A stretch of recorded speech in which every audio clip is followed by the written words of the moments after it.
Да, вот так лепешку делаешь. Дави прямо посередине. Вот так, побольше. Мяли.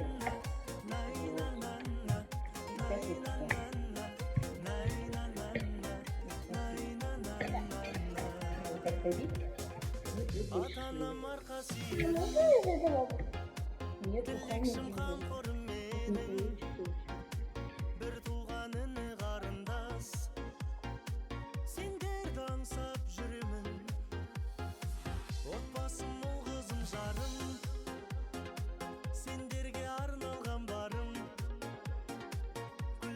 Думанды бағым, сендер деп атады таңым. Өз үйім ошағым менің, сарқылмас үмітпен сенің. Мы сегодня гостей будем накрывать на стол. Первым делом, что ты делаешь? Вытирать тарелки. Держи тебе тряпку. Красиво заставить на стол, да? Вытирай. Только с этой стороны. Вот так вытери и ставь туда сразу.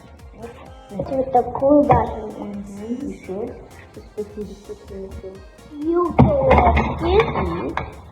и ножики. И стакан. И стакан. Да.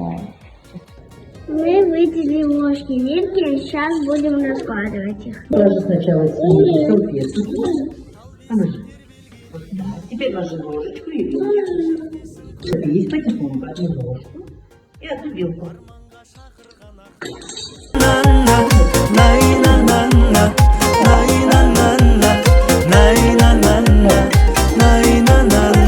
Просто нам нужно море сюда принести.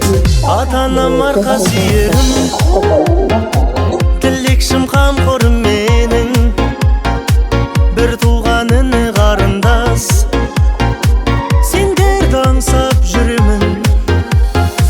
Отбасым ол қызым жарым, сендерге арналған барым, гүлденер думанды бағым, сендер деп атады таңым.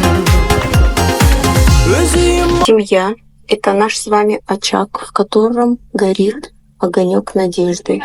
И чтобы он не погас, и нам всегда было где отогреться, нужно его поддерживать. И делать свой личный вклад в виде безусловной любви, терпения, уважения и понимания. В том числе и читать детям стихи о семье. Ведь хорошая и крепкая семья – это наше с вами истинное богатство.